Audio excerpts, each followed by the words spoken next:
Hi there, and welcome to another episode of the Sinister Ideas podcast.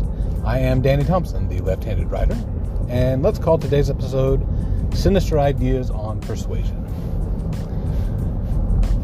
For those who don't already know, I am a marketing copywriter. I like to describe what I do by saying it's my job to convince people to do something they don't realize they want to do yet. And I know a lot of people dislike marketers and advertisers, and to be perfectly honest, as a profession, we've largely earned that distrust. To be honest, I left the profession for a little bit due to concerns over things I've been seeing and how they've been impacting society as a whole. But I have, in the last just over a year, landed with a company who is actually trying to do good things for real people, and so I get to use my powers for good. But most people don't like marketing because they know they're being manipulated, right? But despite the fact they know this, it still works. And the reason it works is for some very basic psychological principles. And so I figured I would go through some of those principles today, primarily so that you can be made aware of them and so that you can start to guard yourself against them. Because there are people who are using these things to sell you things that not only that you don't need, but things that may not even be good for you. So let's jump right into the first of these. The first is a fundamental principle of marketing. And it is that people don't make rational decisions. They make emotional decisions and rationalize them. And this isn't me as a practitioner standing on high, talking down to those of you. This is a fundamental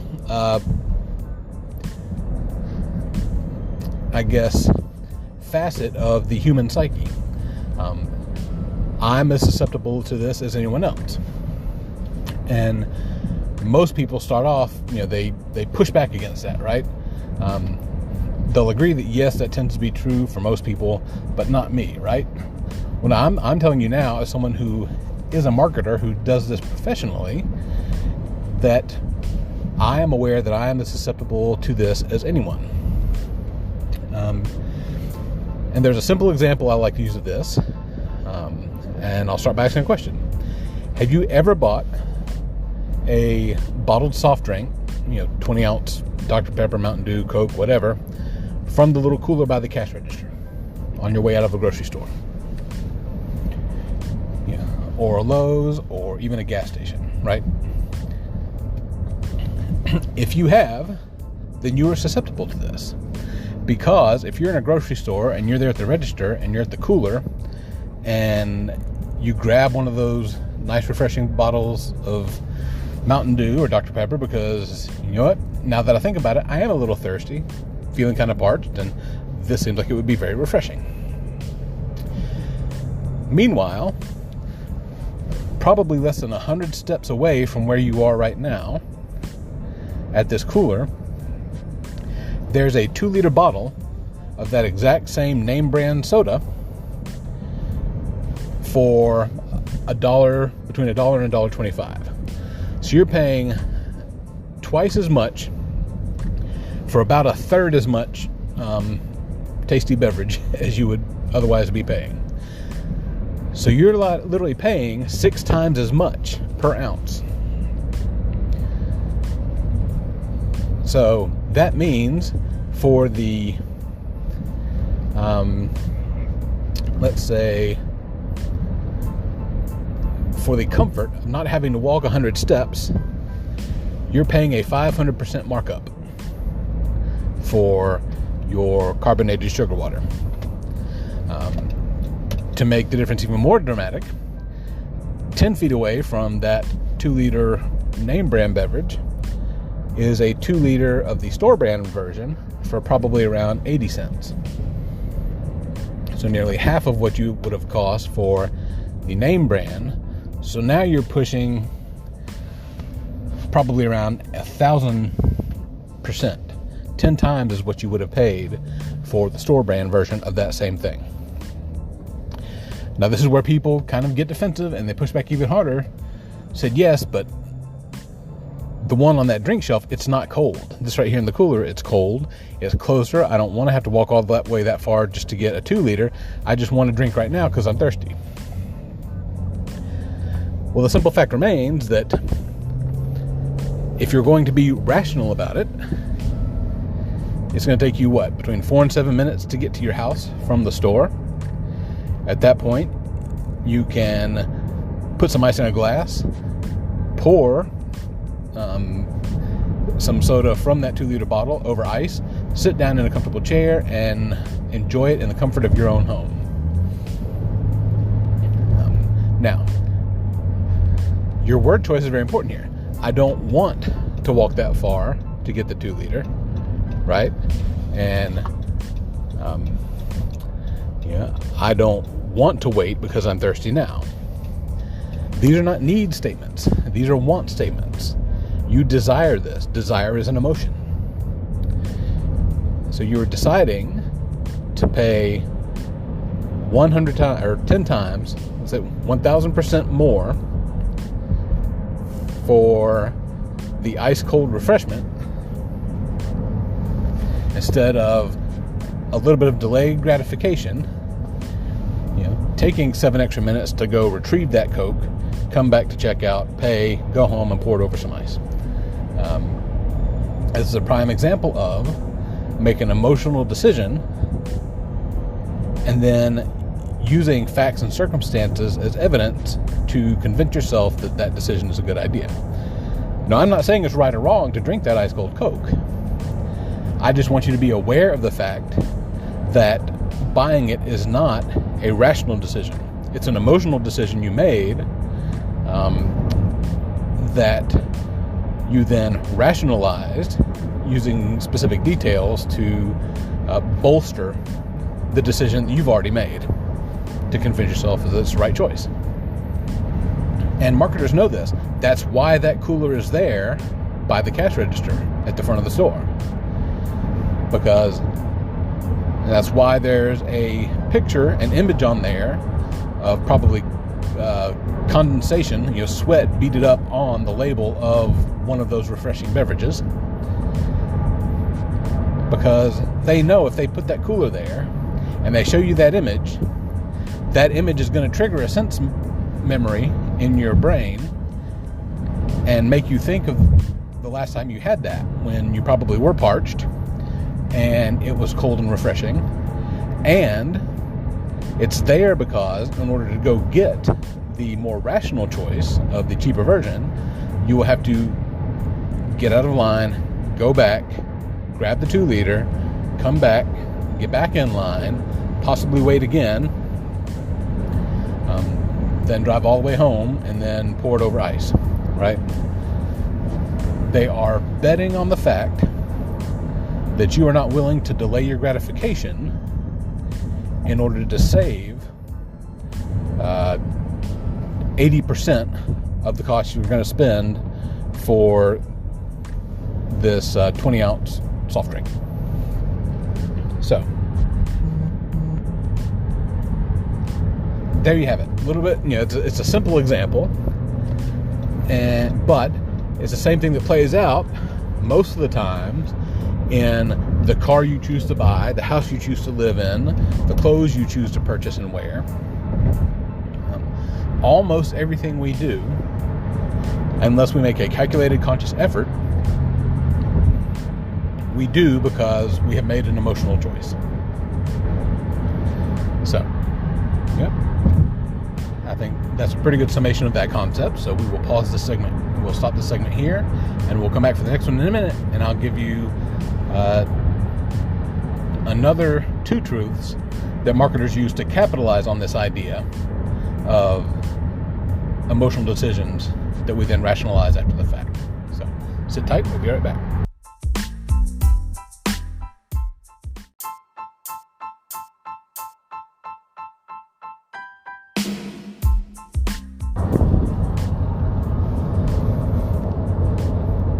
Hi there, welcome back. This segment, I'm going to give you two truths that sort of build on what we just learned in the last segment. So, the first truth is that you can't make someone do something they don't already want to do. We're humans, we're stubborn, we're tenacious, and as we've just seen, often irrational. So, it would take a lot of force and possibly threats of violence to force someone to do something that they didn't want to do. The flip side of that is, if someone truly wants to do something, nothing on the earth is going to stop them. Right? If they truly want to do it, they will find a way to make it happen. I mean, even reality isn't relevant, right? For the vast majority of human history, the idea of humans flying through the air was thought as pure fantasy. Now, we imagined it a lot, right? There are lots of myths and fables of people who have flown through the air, but it wasn't until the early 1900s that we actually got airborne. Now, once we realized we could get airborne and we understood the science of it, we took off and eventually made it to the moon. So for millennia, we didn't fly. Then once we flew, it only took 60 years for us to get to the moon. Now, what does this mean for marketers? That means I don't have to make you buy a Coke or buy a car or buy a coat or go to a website or sign up for a mailing list. All I have to do is make you want to do that. Once you want to do it, all I have to do is to provide you the information you need to convince yourself it's a great idea. In fact, there is a sort of common formula in the marketing community. It's called PAS. It stands for Problem, Agitate, and Solve, or Solution. So the first thing you do is you pose a problem, right? The second thing you do is agitate that problem, right? Make it really evident, kind of dig in there, and dial up the discomfort, the pain points, whatever they are. Then you provide your product or whatever action you want them to take as the solution to get past that problem, to avoid that pain, to get to what you really want. Now, if you pay attention to any ad any good ad that really kind of resonates, pay real attention to what they're doing. If it's a print ad, it usually starts off with a question. Do you have this problem? And of course you're thinking, well, yes, I do. I do have that problem. Well, then the next part is to agitate the problem. Look, we get it. We've seen lots of people with this problem, and it probably makes you feel like this, right? And this feeling could be anything. It could be pain. It could be embarrassment. It could be feeling left out. That's what they're going to hit. Whatever those pain points are that this problem causes you, that's what they're going to hit. And then it's usually some sort of, they take it up to like a moral level. You know what? It's not right that you have to face this problem. And then they pivot. But you're not alone. A lot of people suffer from this problem. We've seen it countless times. And we've helped them overcome this problem with this product. And once you get there, wait a minute, so you're telling me that all these people have used this product to solve this problem that I have? Well, now they start listing the benefits and the features of the product that are going to convince you that this is the right idea, right? It could be the ingredients list. It could be the technology that's involved. It could be how simple the process is. The scientific reasons why this is an undeniable fact that it's going to work. And maybe even there's a guarantee. So if it doesn't work, you get your money back. So there's no risk involved, right? And then at the very end, they're going to issue you a call to action. Right? So buy this now and see the difference for yourself. Right? Sometimes it looks a little different. Sometimes it's a TV commercial. The first image on the TV commercial is somebody who's suffering from this problem, right? They're unhappy, they're sad, they are unable to get, oh wow, excuse the truck that drives past. They're unable to get the thing they want because there's this problem in the way. The next image immediately cuts to happy people doing happy things, having overcome this problem, right? So if you have this problem, now these people are living the life that you want to lead, if only you could get past this problem. And then they talk about the product. Holy smokes, this product is how those people are enjoying the thing I want to enjoy. Right? So there's your interest. And you know, using specific psychological triggers, that could be enough to create the desire. All right, well, now I want this. If there's a chance that I can be like those people, enjoying that thing that I want to enjoy, I'm interested in this product. Well, now here come the features and the benefits that convince you that this is a great idea, right? Well, it's made of this stuff. Holy smokes, I love that stuff, right? You know, this is why it's so powerful. This is why it works. Well, that makes sense, right? And now you can get this right now by going to the website, clicking this button, going to your store using this coupon, whatever that is. And if you act now, you'll get a discount. Or, and you know what? You try it free for 60, 90, 120 days, and if you don't see results that change your life, you'll get your money back. Well, now there's nothing to lose. I might as well buy it. Every successful commercial, every successful advertisement uses either this formula or a variation of it, right? Something similar. And it goes back to exactly to our first point. They know you're going to make an emotional decision, not a rational one. So they don't start off talking about, the amazing new widget from Dynaco is made of this material and has all these great features and bells and whistles and buttons, right? They don't start off that way. Any successful commercial is going to start off with, you know what? You've got a problem. And we understand that it makes you feel bad, sad, angry, left out, whatever that is, right? And you know what? It's not right. You shouldn't have to feel that way. In fact, you don't have to feel that way because this product has helped all of these people move past that problem and enjoy the thing you want. And then they move into the information you need, and then they move into the call to action where you can buy the product. The other form of advertising you'll see, if you pay close attention, is branding advertising. And all branding advertising seeks to do is twofold. One, they want you to remember the name of the product. That's the single biggest thing. The second thing is they're going to show people happily living the existence that you want to live. And it's tied to the use of this product. So any ad that doesn't have a direct call to action might not start out with, here's the problem, here's life after the problem, here's how you get the life after the problem, and here's where you get it, right? So if it's not that, it's going to be, these people are where you want to be, and they're using this product. Probably 99% of the ads you'll see out there, if they're any good, are going to be one of those two types of ads. So all these ads are doing one thing. They're not trying to make you buy the product. All they're trying to do is make you want to buy the product, and then giving the information you need to convince yourself it's a good idea. Period. That is the bulk of the heavy lifting of what marketers have to do. And there are things they can throw in there. The next 15 people who call this number, right? That's scarcity. Oh my gosh, I've got to be one of those 15 people, or else I'm going to have to pay a lot of money for this, right?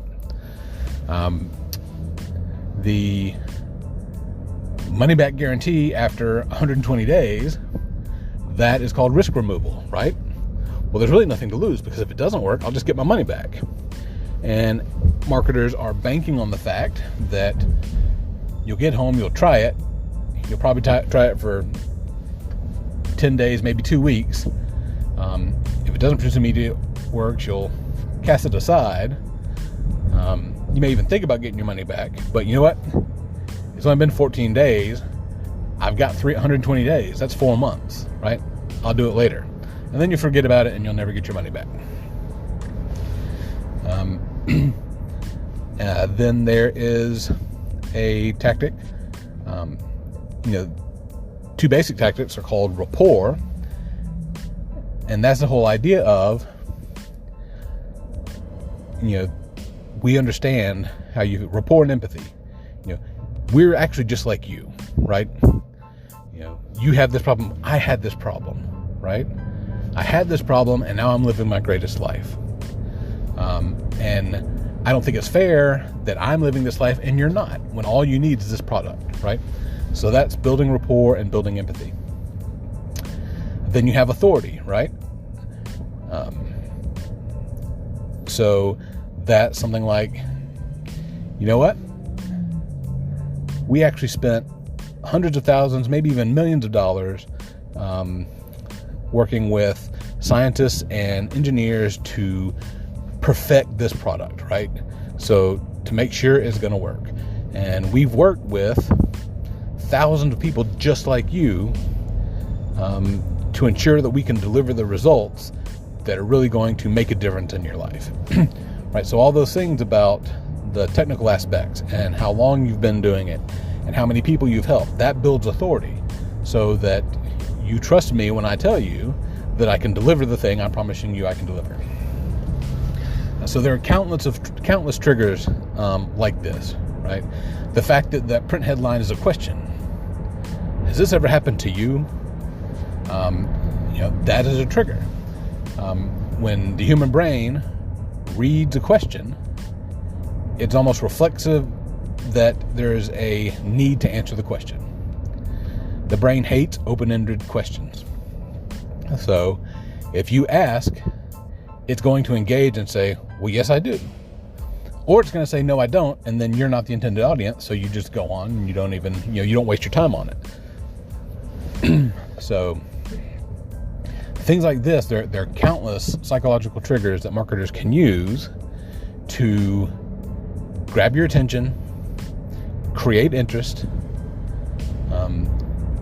fan that interest into full-blown desire, and then channel that desire into action. So that is the second set of truths that, and basically with those three truths, marketers pretty much have a lock, if they have even the slightest idea what they're doing, on being able to convince you to buy something. So we'll end the segment here, and then I will talk about the practical implications in your daily life for understanding these principles. All right, sit tight. We'll be right back.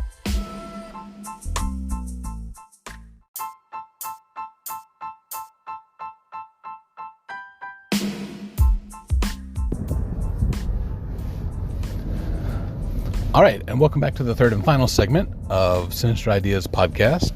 The episode we're calling Sinister Ideas on Persuasion. So we've already discussed a couple of key truths that allow marketers to manipulate you. The first being, people don't make rational decisions, they make emotional decisions and rationalize them. And the other two being, you can't make anyone do something they don't already want to do.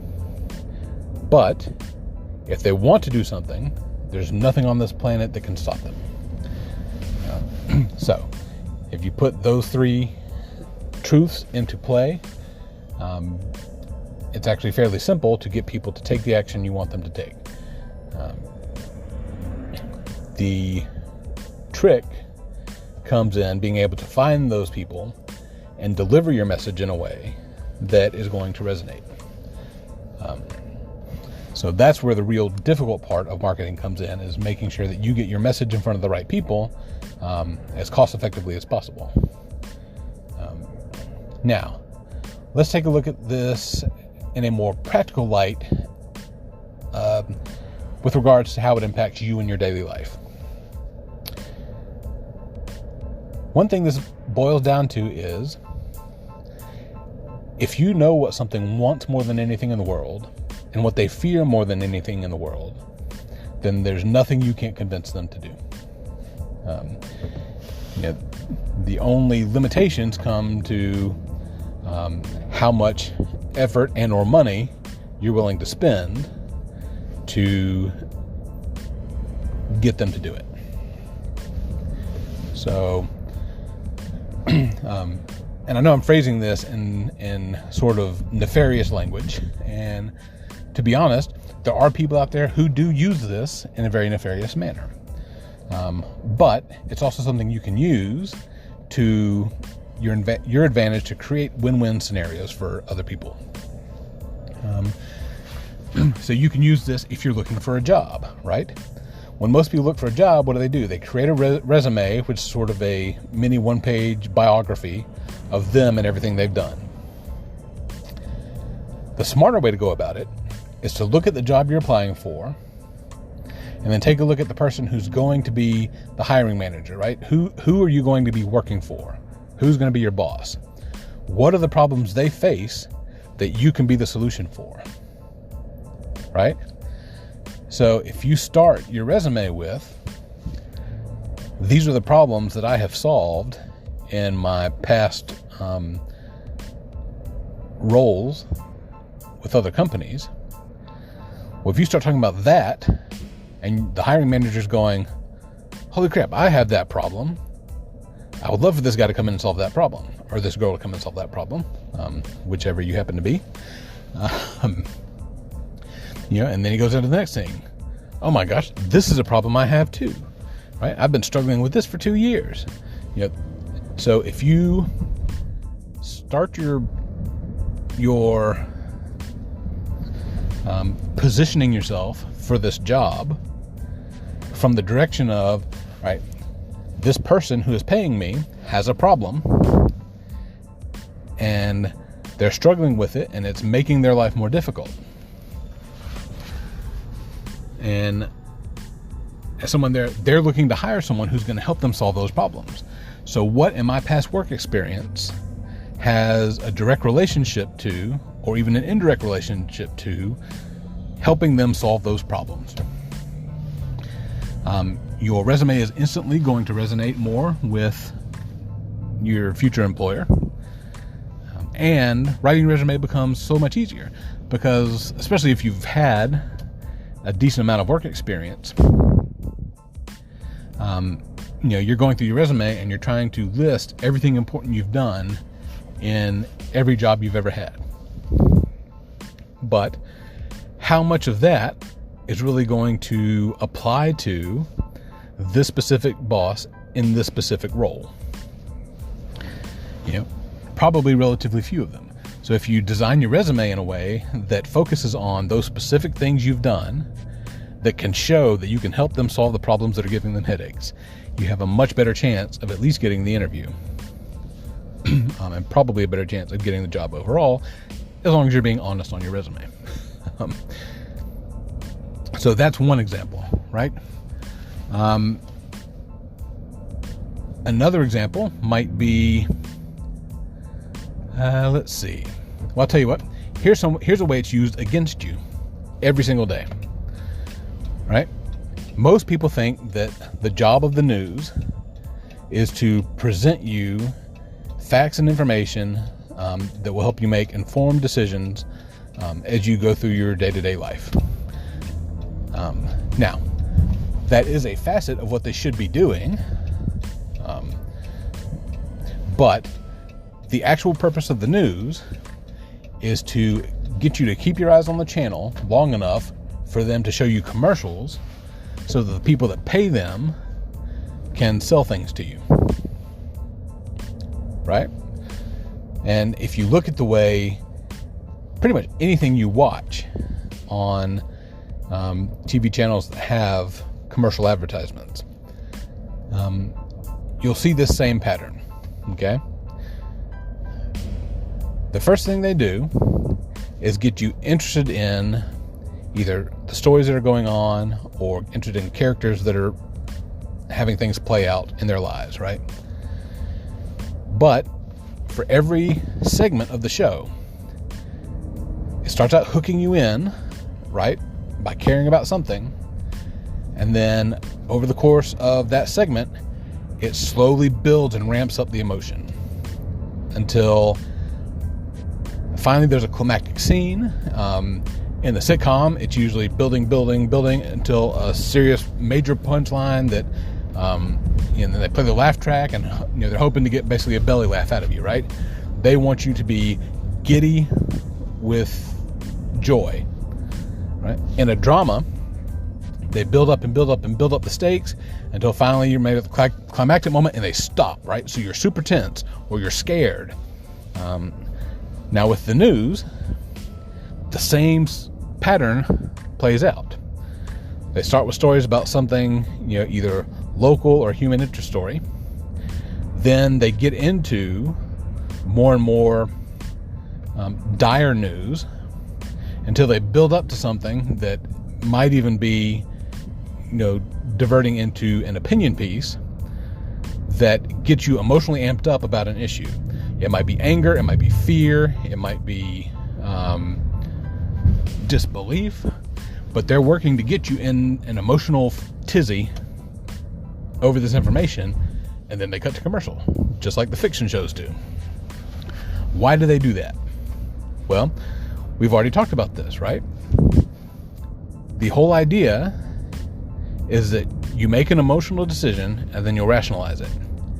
If you're worked up to an emotional lather, right, you're in a highly emotional state. If I'm an advertiser and I find you in that highly emotional state, I can take that emotion and direct it towards the problems in your life. So you're angry about the news, or you're scared for the characters in your story, or you're wiping away tears because you've been laughing so hard at whatever was in the sitcom. Then all of a sudden, you're in this emotionally charged state, right? You're literally vulnerable. So now I come in with my ad and I say, has this ever happened to you? And you're emotionally charged state, and you go, yes, it has happened to me, right? Maybe you're happy in a good mood, and you're like, yeah, that happened just the other day. Right? Or maybe you're angry from watching the news, and yes, that did happen. That happens all the time, right? And then they get into agitating that problem, right? Well, if you're like me, it made me feel like this. I do feel like that, right? So now that emotion, that pent up sort of potential energy of the emotion from whatever it was you were just watching, is slowly starting to be transformed into, well, not even slowly, it's being transformed into different emotions around this problem that you face. Oh my gosh. Yeah. Yes, that does happen. That happens all the time. And it makes me feel so left out, or so embarrassed, or so, like I don't have control. And then the person comes back with, you know what? We don't think that's right. No, it's not right. It shouldn't be the case. And then he talks about, you know what? We know a lot of people just like you, and those people are now living happy lives doing the thing that you want to be doing. Are they? How do they do it? Because I can't figure it out. Well, here's this product, right? And then they start feeding you the information you need. So advertisers love popular shows that get audiences emotionally engaged, whether that is a sitcom or a drama or the hourly news channel. And again, if you go through and you pay attention, they all follow this format. You'll come back from commercial break where hopefully you have found some sort of outlet for all that pent up emotion and released it into, you're ordering, whatever that product is.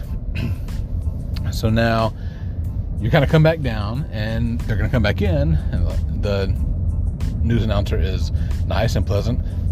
Hi there, welcome back, right? Now let's talk about this story from this small town where this person did this thing that was kind of cute or funny or heroic, right? So you go back into sort of a even-keeled, typically human interest-driven story on the news, right? And if you're in a drama or a sitcom, in a sitcom you've had the big laugh, right? And so now you're coming back in, and it's another, we're going to introduce and start setting up for the next punchline. If it's a drama, you come back from that climactic scene, and if it's in the middle of the show, there's sort of a letdown, right? Sort of a release valve is kind of triggered, where, oh wait, that wasn't really the bad guy, right? Or, oh, wait a minute, that's not what they meant. It was just a misunderstanding. I only heard part of that conversation. So you're brought back down to a lower plateau.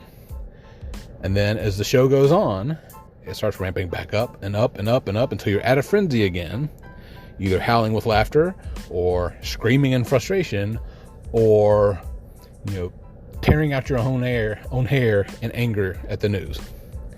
And then you cut to another commercial break. So the next time you're watching TV, keep an eye out for this sort of pattern, because it happens over and over again all day long.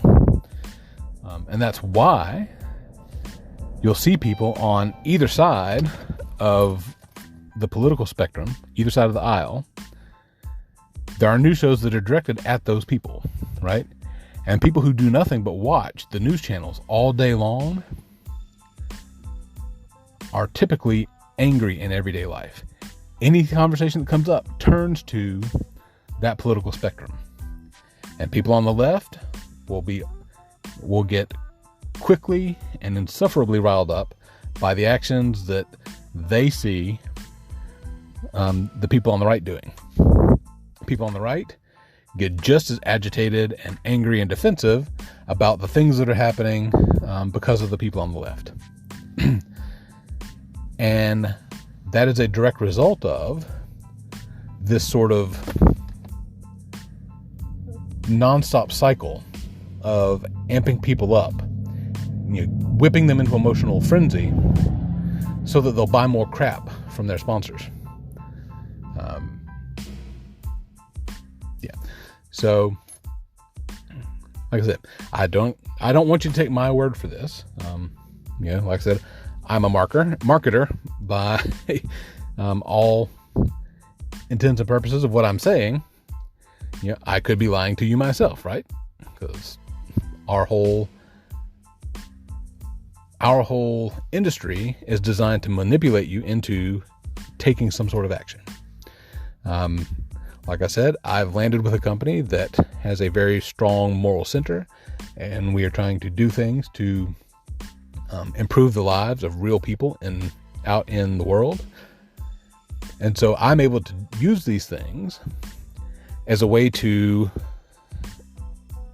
kind of like I referred to with the job hunt thing, build a win-win situation, right?